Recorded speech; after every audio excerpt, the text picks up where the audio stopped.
নমস্কার, পূজার ঘরকন্যায় সবাইকে স্বাগত। আজকে আমরা একটা স্পেশাল মেনু আচারি এঁচোড় বানিয়ে দেখাবো। তো আচারি এঁচোড় বানাতে গিয়ে আমরা আলু আর এঁচোড়কে দেখতেই পাচ্ছেন ডুমো ডুমো সাইজ করে কেটে সেদ্ধ করে নিয়েছি। তো বাজার থেকে এঁচোড় কিনলে জেনারেলি ওরা কেটেই দেয়, আর বাড়িতে সেটা ভালো করে পরিষ্কার করে ধুয়ে নিয়ে ওই রকম সাইজেরই আলু কেটে আমরা সেদ্ধ করে নিয়েছি।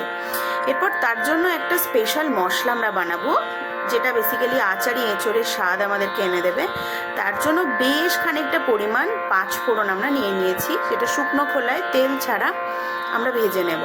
তো 5 ফোড়নটা যখন একটা মিষ্টি সুগন্ধ আসবে, তার মানে সেটা ভাজা হয়ে গেছে, একটু ফুটফুট করে ফুটার মতো হবে শুকনো খোলায় ভাজার সময়। সেটাকে জাস্ট আমরা একটা হামাল দিস্তায় ক্রাশ করে নেব। তো সেটাকে আমরা খুব সুন্দর করে ক্রাশ করে নেব, একটু ঠান্ডা হতে দেবো আগে। ঠান্ডা করার পর ক্রাশটা আরও সুন্দর হয়।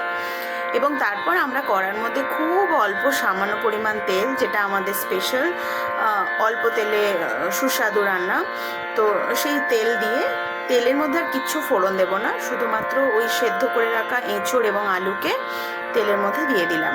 কেউ যদি এটাকে বেশি তেলে রান্না করতে চান অবশ্যই করতে পারেন, খুবই সুস্বাদু হয়। সেক্ষেত্রে আপনারা আলু আর এঁচোড় সেদ্ধ না করে ডাইরেক্ট তেলে দিয়ে বেশ কিছুক্ষণ ধরে ভেজে ভেজে ওটাকে নরম করতে পারেন। আচ্ছা, আচারি এঁচোড় বানানোর জন্য দেখতেই পেলেন আমরা একটা ছোট্ট বাটিতে 1/2 চামচ হলুদ গুঁড়ো, 1/2 চামচ কাশ্মীরি লঙ্কার গুঁড়ো, 1/2 চামচ জিরে গুঁড়ো এবং 1/2 চামচ ধনে গুঁড়ো, সেটা অল্প পরিমাণ জলের মধ্যে খুব সুন্দর করে একটা মিক্স আপ করে নিয়েছি। এবার সেই মিক্সচারটাকে আমরা ওই আলু আর এঁচোড় যে ভাজা হচ্ছিল তেলের মধ্যে, সেটার মধ্যে ঢেলে দিলাম এবং 1/2 চামচ তার সাথে আদা বাটা দিয়ে দিলাম। দিয়ে পুরো মিশ্রণটাকে আমরা একসাথে বেশ কিছুক্ষণের জন্য কষিয়ে নেব। খুব ভালো করে এটা বেশ কিছুক্ষণ সময় দিয়ে আমাদেরকে এটা কষাতে হবে, যাতে এঁচোড় এবং আলুর মধ্যে খুব ভালোভাবে মশলাটা ঢুকে যায়। এবং যেহেতু অল্প তেল এখানে আছে, ভেতরে যতটুকু পরিমাণ বয়েলড হয়ে যাবার পরে এঁচোড় থেকে কিছুটা জল ছাড়বে এবং মশলার কিছুটা জল, সেই জলটা যতক্ষণ না ফুটে উঠছে ততক্ষণ পর্যন্ত আমরা ভাজতে থাকবো। বেশ খানিকক্ষণ ভাজা হয়ে যাবার পরে আমরা পরিমাণ মতো লবণ এবং চিনি খুব অল্প আঁচে দিয়ে আর একবার নাড়িয়ে নিয়ে আমরা বেসিক্যালি ওটাকে ঢাকা দিয়ে রাখবো। এরপর আমাদের মশলা তো মোটামুটি রেডি, যেটা আচারি এঁচোড় বানানোর জন্য আমাদের আগে থেকেই বানানো ছিল। তো সেই 5 ফোড়ন দেওয়া মশলাটা যখন আমরা দেখবো একদম মশলা কষিয়ে এসেছে, একদম গায়ে লাগো লাগো হয়ে গেছে আলু আর এঁচোড়ের, তখন সেই মুহূর্তে আমরা এই মশলাটা অবশ্যই এর মধ্যে দিয়ে দেবো, দিয়ে ভালো করে নাড়াবো। তো বেসিক্যালি এই মশলাটাই একটা আচারের টেস্ট, আচারের স্বাদ নিয়ে আসবে। তো তাছাড়াও আমাদের একটা স্পেশাল ট্রিক্স আছে, সেটাও আমরা শেয়ার করব।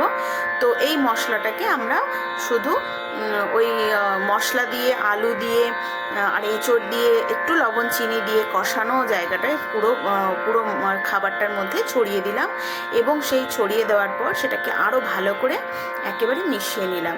মিশিয়ে আবার কিছুক্ষণের জন্য আমরা পুরো সিস্টেমটাকে একটা ঢাকা দিয়ে কিছুক্ষণের জন্য রেখে দেব। দেখতেই পাচ্ছেন একটা মাখো মাখো টেক্সচার এসে গেছে এবং এটা খুবই অল্প তেলে ডালের সাথে ভাত, গরম ভাতে বা রুটিতে দারুণ যায়। এটা একেবারেই মাখো মাখো, একেবারেই ঝোলঝোল হয় না। এরপরে স্পেশাল ট্রিক্স, যেটা কিনা আমার মায়ের বানানো আচার, যে কোনো বাজার থেকে কিনে আনা আচারটাও আপনারা ইউজ করতে পারেন। তার উপরে কিছুটা আমরা সর্ষের তেল ঢেলে রাখি, যাতে ওই এক্সেস তেলটাকে আমরা চিকেনে বা যে কোনো পদে আচারি টাইপ, মানে একটু টক টক স্বাদ নিয়ে আসার জন্য এই তেলটাকে আমরা এর ওপর দিয়ে, 2 পলা মতো তেল, খুব কম, দেখতেই পাচ্ছেন খুব কম, ওই টেবিল স্পুন, এই যে স্পুনটা, সেই স্পুনের 2 চামচ মতো বা 1.5 চামচ মতো আমরা এর মধ্যে ছড়িয়ে দেব। দিলে একেবারে তৈরি আমাদের খুবই সুস্বাদু আচারি এঁচোড়।